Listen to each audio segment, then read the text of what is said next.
Hello hello. Hello! Alors, vidéo aujourd'hui un peu spéciale. Et un peu plus compliqué que d'habitude. Enfin, plus compliqué je sais pas, mais en tout cas plus technique, puisque on va parler de l'achat d'une voiture au Chili. Ici, en février 2022. Ouais, parce qu'on a reçu énormément de questions à ce propos sur quel est le processus, est-ce que c'est facile, combien ça coûte, quelles sont les démarches étape par étape. Donc le but de cette vidéo, c'est d'expliquer tout ça. On fera aussi un article plus détaillé sur le blog. Et pour vous enregistrer cette vidéo, on fait ça évidemment avec Fuego, sur notre spot De ce soir, de dans ce un soir. cadre enchanteur de la côte chilienne. Donc voilà, donc il y a un peu de vent, j'espère que ça ira, mais voilà, on va quand même faire avec, a priori ça devrait le faire. Donc pour savoir comment acheter une voiture au Chili, C'est parti!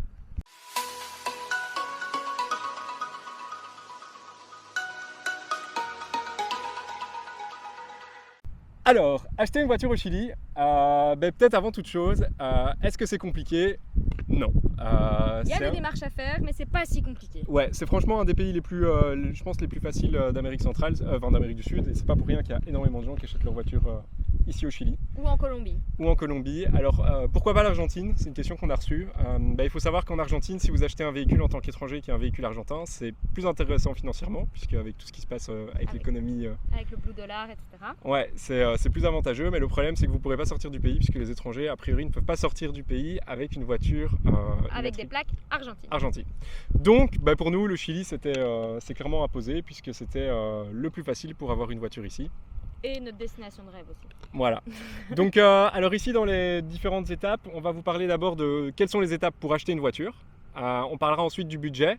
Et puis, on vous détaillera notre expérience de comment on a fait exactement pour acheter le véhicule, combien de temps ça nous a pris, combien de temps qu'est-ce que ça nous a coûté, etc., etc. Alors, étape 1 pour acheter une voiture au Chili, c'est obtenir son RUT. Son RUT, le RUT, donc c'est le numéro d'identification chilien, donc tous les Chiliens en possèdent un. Et du coup, pour acheter une voiture ici, il faut avoir un RUT temporaire. Voilà, donc le problème pour l'obtenir, c'est qu'il faut être pas sponsorisé, mais il faut être parrainé par un Chilien, puisque en fait, si vous voulez, cette personne-là va se porter garant pour vous donner votre RUT, puisque vous avez besoin de cette personne-là, vous avez besoin d'une adresse, etc. Donc évidemment, quand on arrive en tant qu'étranger, ça peut paraître un peu compliqué si on ne connaît personne dans le pays. Exactement, et donc il existe des sociétés, on vous en reparlera plus tard dans notre expérience, mais qui permettent d'avoir ce RUT relativement facilement. Et vite. Alors la procédure, c'est que ça se passe devant un notaire. Alors le notaire, c'est pas du tout comme chez nous. Non, les notaires, il y en a à tous les coins de rue déjà ici. Voilà. En fait, le notaire, c'est un espèce de bête bureau. Bureau d'avocat en fait, quasiment. Ouais, c'est ça, ouais. Un espèce de bureau d'avocat où vous vous présentez sans rendez-vous et où vous faites tout de l'administratif. Et donc voilà, donc un RUT généralement, vous le faites le jour N, et le N+1 ou N+2 ouvrable, vous obtenez votre RUT. Donc voilà, le RUT, c'est pas très compliqué si vous savez vous faire aider, et on vous expliquera comment vous faire aider à la fin de la vidéo. Deuxième étape, trouver la voiture. Ouais, c'est pas toujours la plus facile, non. Surtout quand on a des idées bien arrêtées comme monsieur. Ouais, donc en fait, pour rechercher des voitures, c'est simple, il y a plusieurs possibilités. Globalement, ça se passe en ligne. Le marketplace, comme chez nous, mine d'or à voiture, donc n'hésitez pas à aller sur le marketplace directement. Pour rappel, on a trouvé Fuego sur le marketplace et on a trouvé Sven sur le marketplace. Alors sinon, où aller? Alors il y a des sites, comme chez nous, Autoscout ou Auto24. Chilian Auto, il y a Yapo aussi. Voilà, on fera une liste dans l'article où on vous détaillera tous les sites, mais donc il y a moyen de trouver sur des sites. Troisième possibilité, c'est sur les groupes de voyageurs.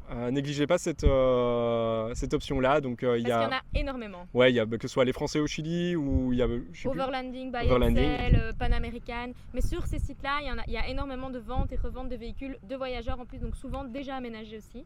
Donc ça, souvent avec beaucoup de kilomètres aussi. Ouais, mais donc ça c'est vraiment une super bonne option. Et la dernière option, c'est vous balader dans Santiago et vous allez voir dans les garages, puisque généralement tous les petits garages ils vendent des voitures d'occasion. Donc voilà, ça c'est les possibilités pour trouver une voiture. Étape 3, une fois que vous avez trouvé la voiture, il faut l'acheter. Voilà, donc globalement, vous prenez contact, c'est comme chez nous, et puis vous inspectez la voiture et bien sûr vous négociez le prix, puisque ici, surtout depuis l'augmentation des prix, on y reviendra dans le budget, mais n'hésitez pas à négocier la voiture, parce que voilà, je pense qu'il y en a clairement qui abusent un peu sur le prix vu l'évolution du marché. Et donc une fois que vous avez trouvé la voiture, que vous l'avez inspectée, que vous avez négocié le prix, et ben la vente en tant que telle se passe à nouveau chez le notaire. Ouais, exactement. Donc, alors il y a une autre manière que le notaire. C'est pas obligatoire de passer devant le notaire, mais par contre, voilà, nous on est passé devant le notaire et on vous la conseille parce que c'est la plus sûre en fait, parce que le notaire va aussi vérifier s'il n'y a pas des amendes sur la voiture. Parce qu'en fait, les amendes sont liées à la voiture et non à la personne. Donc, si vous achetez un véhicule avec des amendes, ce sera pour votre tête. Voilà, donc passer chez le notaire, c'est vraiment la manière la plus efficace et c'est pas non plus hyper compliqué puisque comme on vous a dit, le notaire, vous y allez sans rendez-vous. Ça peut prendre un peu de temps d'attendre devant chaque jour, mais c'est tout. C'est ça, et puis vous allez avec le vendeur, vous l'acheteur, votre RUT bien évidemment, votre passeport et voilà, vous faites toute la procédure pour acheter la voiture et normalement, une fois que vous sortez du chez le notaire, vous êtes propriétaire de la voiture. Ouais. C'est aussi simple que ça peut se faire en une journée, donc voilà. Bien sûr, si vous avez acheté la voiture, c'est que vous avez dû la payer.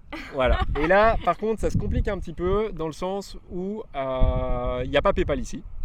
Il n'y a pas PayPal au Chili, donc c'est un peu compliqué de faire des virements entre guillemets sans frais.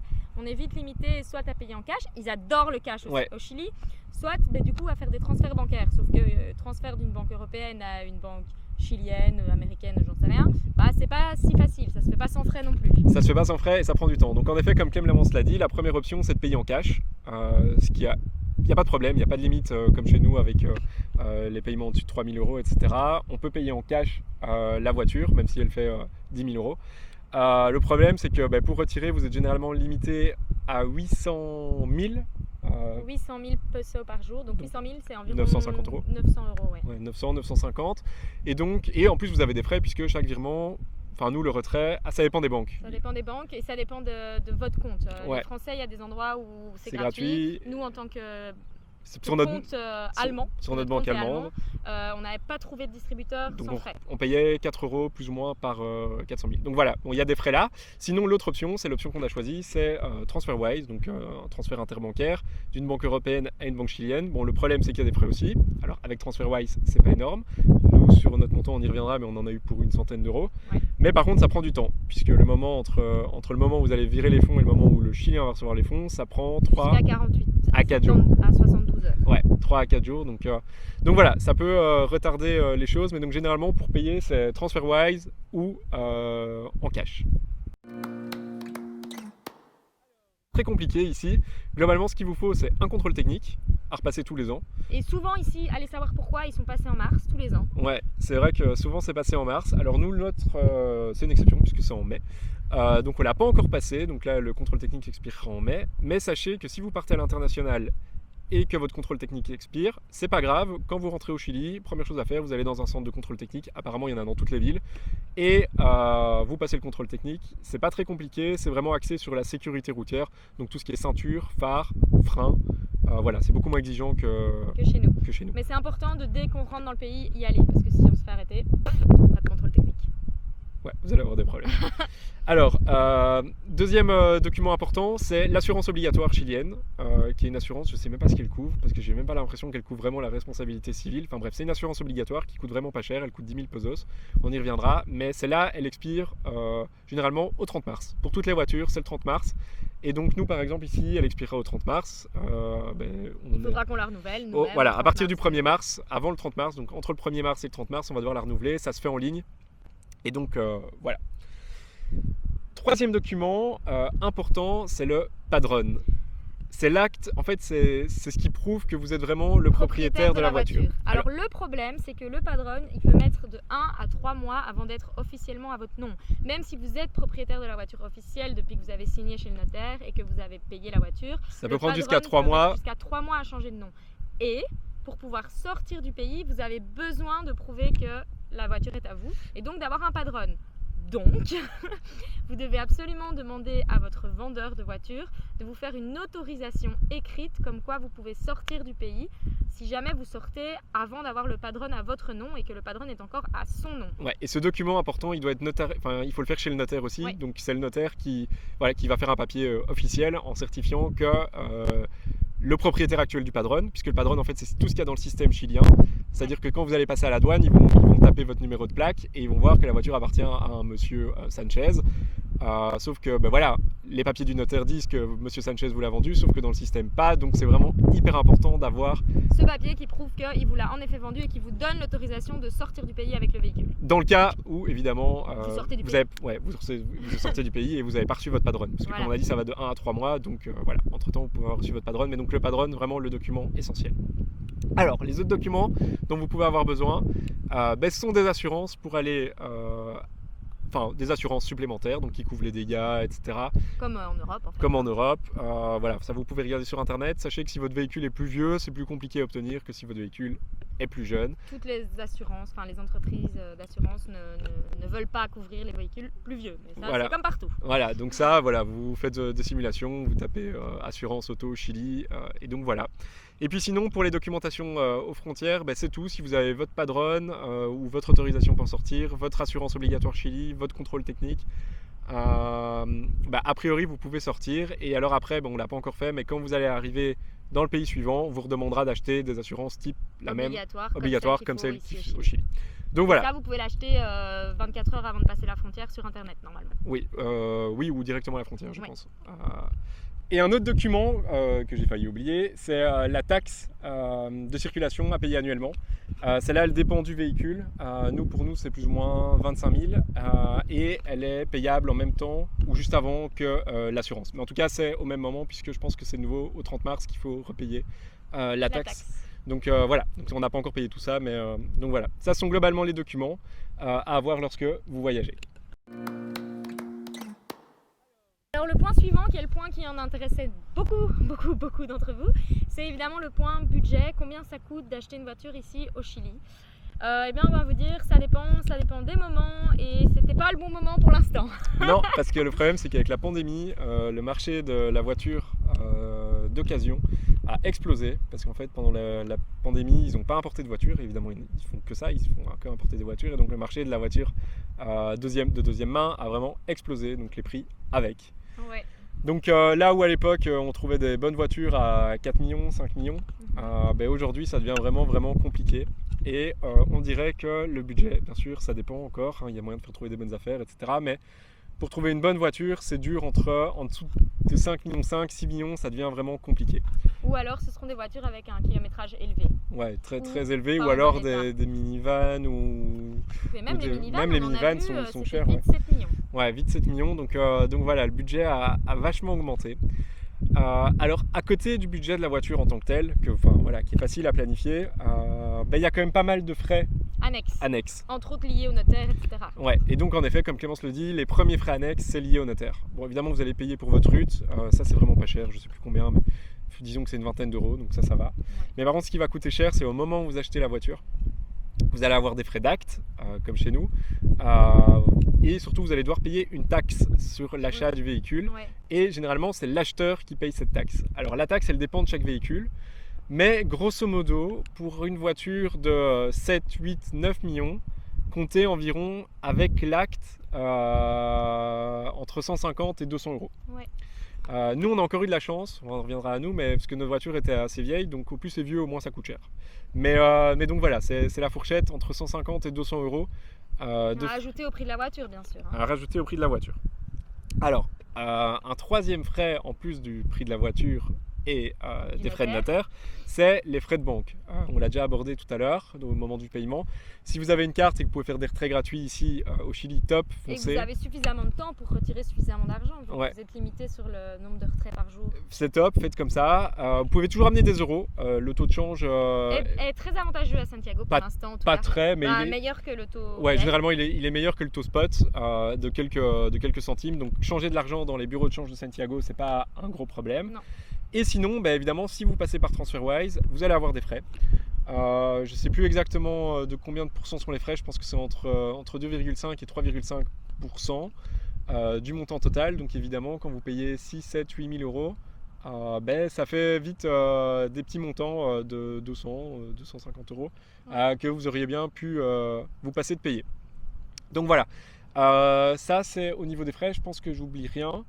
Évidemment, oui, il y a les frais qui sont liés à l'assurance, donc on a dit 10 000 annuels, enfin 10 000...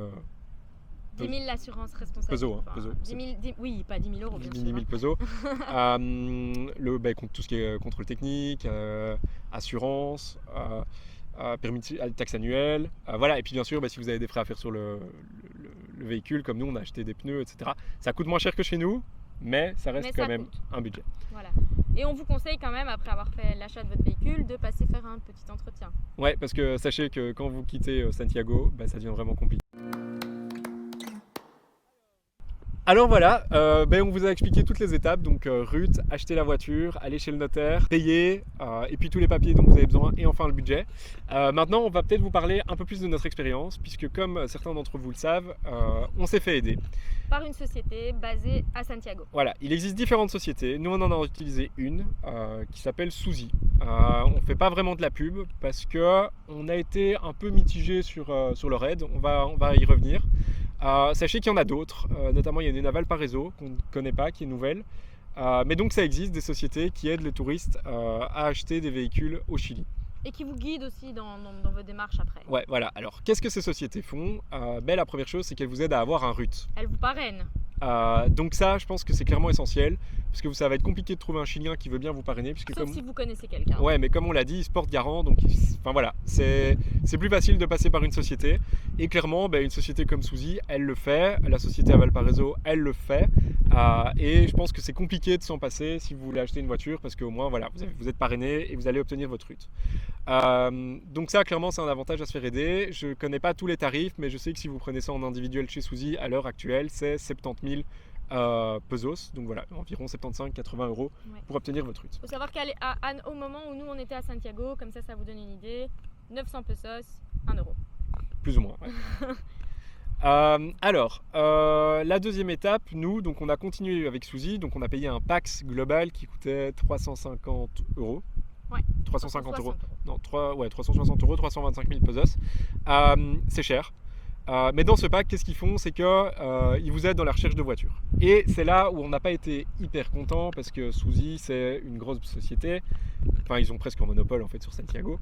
Et la personne qui s'occupe d'acheter les voitures, lui, il a tout intérêt à ce que vous achetiez à un prix. Enfin, il s'en fout du prix, puisque c'est vous qui payez. Et lui, son intérêt, c'est de vous vendre une voiture le plus rapidement possible. Donc en fait, il vous vend ce qu'il a vu récemment, ce qui l'arrange pour l'instant, etc. Voilà. Donc si vous voulez un modèle particulier et que c'est pas ce qu'il a vu ou en stock pour l'instant, ou pas spécialement en stock, mais qu'il... Il risque de vous dire que c'est impossible. Nous, par exemple, quand on est arrivé, on a donné notre budget. Au début, on était à 6 millions. On avait dit 7 millions. On avait dit 7 millions. 7 millions, il nous a dit... voulait ce modèle-là. Il nous a dit impossible. Vous ne trouverez pas en dessous de 10 millions. Impossible. 10 millions minimum, sinon vous ne trouverez pas. Et en fait, c'est parce qu'il reste vraiment cantonné à des quartiers très précis de Santiago, des quartiers riches. Alors, dans un sens, il n'a pas tort, parce que généralement, dans ces quartiers-là, les véhicules sont bien entretenus. Sont en bon état et mais sont du bien coup, entretenus. Ça limite vraiment le rayon d'action. Or, c'est clair qu'il y a moyen de faire des bonnes affaires ailleurs et en dehors de Santiago, enfin en dehors de ces quartiers-là. Donc voilà, donc ça c'était un peu ennuyant. Donc on va le premier jour, il nous dit non, pas possible. Nous on était un peu là, on a quand même vu sur le marketplace qu'il y en a. Ouais. Et puis parfois il vous propose des modèles, il vous dit non, pas celui-là, pas celui-là. Enfin voilà, il n'y a pas beaucoup d'ouverture d'esprit sur les modèles. Après, il a son expérience, il connaît aussi, je ne jette pas la pierre. Mais nous, quand on est arrivé, c'était impossible. Et puis le lendemain, on a eu réunion et de la chance, il y avait ce véhicule-là, derrière nous, qui arrivait pour une expertise. Parce que ça, c'est aussi inclus dans leur prix, ils expertisent les véhicules. Quand vous prenez le gros pack comme nous on a pris, vous avez droit à 5 expertises de véhicules avant achat.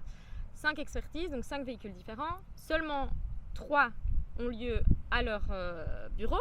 Donc le vendeur doit accepter de venir montrer le véhicule à leur bureau. Donc ça, c'est déjà pas super facile. Et 2 où il se déplace. Mais comme dit Quentin, il n'accepte pas de se déplacer partout. Et en général, pas plus d'un rayon. Non, le rayon, c'est 5 km. Entre 5 et 6 km. Non, 5, c'est voilà. 5. Si c'est plus de 5 km, ils viennent pas. De leur bureau. Mais je ne sais pas si vous savez quelle taille à Santiago, mais 5 km... C'est rikiki. Voilà. Vraiment, c'est minuscule. Et donc, de nouveau, on reste dans les quartiers de Providencia et Las Condes globalement. Ouais. Et donc, nous, cette voiture, finalement, à la fin du meeting, il nous dit non, pas possible. Il fait ah oui, mais en fait, je viens d'y penser. J'ai une voiture que vous cherchez qui vient demain, 6,5 millions. Qui était pour quelqu'un d'autre, mais qui a acheté une autre voiture finalement. 7 millions. Et ouais, parfait. Nous on dit parfait, c'est ce qu'on veut. Et comme par hasard, là, il y avait moyen. En insistant, il y en avait une. Donc voilà, comme on vous dit, c'est un peu ce qu'il y a au moment même. Et pour le même prix, cette voiture ne venait pas, il n'y avait pas moyen. Donc nous, finalement, cette voiture vient. On la voit le lendemain, il y a une expertise. Donc la voiture vient pour l'expertise. L'expertise, qu'on se le dise, c'est ultra basique. Acheter une voiture, faire une expertise, c'est compliqué si vous ne roulez pas avec.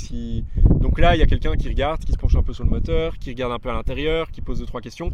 Il y a quand même un check-up qui est fait. Ouais, qui vérifie quand même beaucoup de choses. Il vérifie vraiment, il y a toute une checklist, je ne sais plus exactement, mais tous les points clés, il regarde tous les liquides, tous les fluides. Mais il regarde quand les même phares, de les pas mal de ceintures. choses. Il peut voir, il se couche quand même sous la voiture pour voir. Voilà.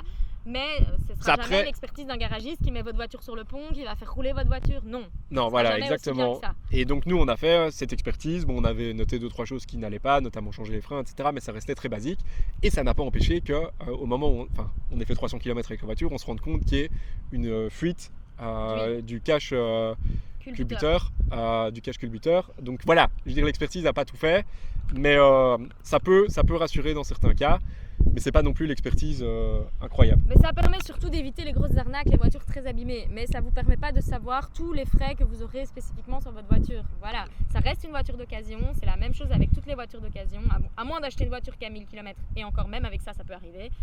Il y a toujours un risque d'avoir d'autres dégâts, d'autres choses qui sont usées. Ouais, exactement. Voilà, c'est les aléas d'une voiture d'occasion. Voilà. Donc, nous, cette voiture vient, on fait l'expertise, ça s'est super bien passé. On est très content. On savait ce qui n'allait pas. Il y a des petites choses à changer, mais voilà, on est prêt à payer un peu le garage, c'est pas un problème. Et donc, alors vient le temps de la négociation. Et de nouveau, donc la négociation se passe avec la personne qui vous conseille pour acheter la voiture. De nouveau, là, lui, il s'en fiche un peu du prix, puisque de toute façon, c'est pas lui qui paye. Et il n'a pas de commission sur le prix, donc que vous la payez au prix plein ou il négocie, il s'en fiche un peu. Voilà. Donc nous, il nous a rappelé, je lui ai dit, tu négocies, parce qu'on savait qu'elle était un peu chère, 7 millions, c'était quand même beaucoup pour une voiture qui date de 99. 99. On dit, tu négocies, voilà. Il revient et dit, 6,5 millions. Alors, c'est pas mal, c'est 500 €. Mais clairement, il aurait pu tirer un peu plus. Et nous, on aurait aimé qu'il tire un peu plus. Voilà, après, on était un peu pressés, etc. Mais voilà. Donc, clairement, si vous voulez faire une négociation, vous serez meilleur à faire votre négociation vous-même. Bon, l'avantage, c'est qu'il parle espagnol. Mais voilà. Clairement, je pense qu'il y avait moyen de faire un peu mieux. De négocier un peu plus. Après, pour le reste, évidemment, comme Clémence l'a dit, dans l'accompagnement, l'avantage, c'est la rapidité. Oui. Il gère tout. Pour le notaire, il gère tous les rendez-vous. Pour les contacts avec le vendeur, il gère tous les contacts téléphoniques. Donc évidemment, si vous ne parlez pas l'espagnol, c'est le rêve. Mais voilà, après, c'est le rêve, mais en même temps, on voulait quand même dire que ces petits points-là, c'est quand même pas non plus... Voilà, il ne faut pas être étonné. Voilà, je pense que à refaire, je pense que pour la rapidité, on repasserait par là. Mais pour le reste, pour choisir la voiture, etc., peut-être qu'on ferait plus par nous-mêmes et qu'on ne prendrait que... le tout ce qui est administratif sans l'inspection des voitures. Voilà. Alors après, il y a un autre point, c'est qu'il y a une autre personne chez Suzy qui vous accompagne pour toute la planification voyage. Et ça, ils font un workshop. Qui est très très très intéressant. Et ce workshop, il est compris dans le prix du pack full. Voilà, donc ça refait un récap sur toute la paperasse qu'il faut, sur tous les spots où s'arrêter, tous les endroits où aller. Pas juste au Chili, comment passer les frontières, voilà. Et ça, c'est vraiment très intéressant. Et il faut aussi dire que ça peut être rassurant. Ce qu'ils ont, c'est que si jamais vous avez un problème, peu importe où vous êtes, vous pouvez toujours les appeler sur leur numéro WhatsApp. Bon, à part s'ils répondent, on l'a jamais utilisé. On n'a pas encore testé, donc on peut pas vous dire. Mais ils peuvent vous envoyer une dépanneuse, ils peuvent appeler pour vous la dépanneuse, vous l'envoyer, etc. Même si vous êtes en Colombie, par exemple. Voilà. C'est l'exemple qu'il nous a donné. Voilà, je ne sais pas si ça fonctionne, mais ça peut toujours être rassurant. Donc voilà. Donc ces sociétés existent. Nous, on est passé par eux. Est mitigé du coup sur notre. Parce que c'est pas très compliqué, mais ça facilite quand même grandement les démarches. Donc si vous avez le temps, n'hésitez pas à faire appel à eux. Que ce soit Suzy ou, comme on vous l'a dit, c'est pas du tout une pub, un autre. Je pense qu'il y en a d'autres qui sont mieux, qui peuvent être mieux ou en tout cas moins chers, parce que je sais que celle de Valparaiso elle est moins chère. Voilà, à voir. On donne pas, c'est pas du tout dire aller chez Suzy ou aller chez un autre. On fait pas de pub. On a été content de se faire aider pour la rapidité. Voilà, et donc on regrette pas d'avoir payé ça, même si c'est vrai que c'est peut-être un petit peu cher. Mais voilà, nous tout s'est bien déroulé. Et on a eu notre voiture. Donc après, pour tout ce qui est garage, entretien, nous on a été dans les petits garages, on s'est débrouillé par nous-mêmes pour tout ce qui est garage. Ouais, tout par nous-mêmes, on était dans les garages, on a été expliquer ce qui n'allait pas. Juillet. Ah oui, allez la rue du 10 juillet. Genre par exemple, oui, on va quand même parler de la tente. Par la suite, donc on a voulu mettre une tente sur le toit. Donc on a été acheter la grille rue du 10 juillet, ça a été fait en 3 heures, coût 180 €, 200 €. 180 € l'installation de la grille. Et la grille. En sachant qu'en fait on avait des barres de toit en achetant le véhicule, mais elles étaient trop faibles, pas suffisamment solides pour supporter la tente et la grille. Du coup, ils nous ont enlevé les barres et ils nous ont créé une structure à mettre dans les rails existants sur le moment même. Hein. On n'a même pas pris rendez-vous, on est arrivé. On est arrivé, il était 17h30. Chez Jacquet. Chez Jacquet ou Jacquenay. Ouais. Jacquenay. Donc voilà, rue du 10 juillet. Donc la tente, on l'a achetée par Souzy, 900 000, donc c'est eux qui la vendent. Globalement, c'est pas très cher. Non, normalement c'est un tout petit peu plus cher. Vous avez 5% quand vous prenez le pack full. Donc je pense, c'est quoi? C'est 950 000 900, ouais, je sais plus, ouais, un truc comme ça. 975, je sais plus. Je sais plus. Mais donc là, on l'a eu à 900 000 et c'est installation comprise. La tente est vraiment bien. Et donc voilà, donc ça c'était clairement un point positif aussi, puisqu'ils vous l'installent et que pour ce prix-là en Europe, on n'a pas des aussi belles tentes. Et vous l'obtenez super vite. Et ben voilà, nous elle est en stock, donc voilà. Donc ça c'était la tente. Donc nous, grosso modo, au niveau budget, si on met tout bout à bout, parce qu'évidemment il a fallu acheter le matos à l'intérieur aussi, l'aménagement. Le bois pour l'aménager, les casseroles, les réchauds, enfin tout. Même le matériel de camping pour si on va trekker. Et nos 2 entretiens, enfin l'entretien et la réparation de notre fuite du joint du plus le changement de pneus, enfin vraiment tout. Voilà, on est à 10 300, 10 400 10 250. 10 250 euros. Donc voilà, c'est plus cher que si on était venu il y a avant la pandémie en fait, hein, globalement, parce qu'on aurait eu le véhicule pour moins cher, sachant que finalement on l'a eu pour 6,5 millions. Et qu'on a Il nous avait dit pas en dessous de 10 millions. Donc on est quand même très content et que voilà, on a quand même fait un gros entretien, des réparations pour être sûr, on a installé une tente de toit, des nouveaux pneus, enfin la galerie de toit qui n'était pas installée. On a acheté du bois pour l'aménager rapidement aussi, voilà. Donc voilà.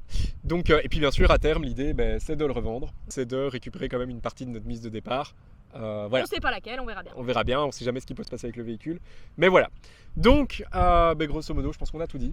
On va finir cette vidéo. Donc, n'hésitez pas si vous avez d'autres questions plus spécifiques ou des remarques, parce qu'évidemment, on ne sait pas tout. Là, on a juste partagé notre expérience et les démarches dans les grandes lignes, juste pour vous rassurer que c'est facile et possible.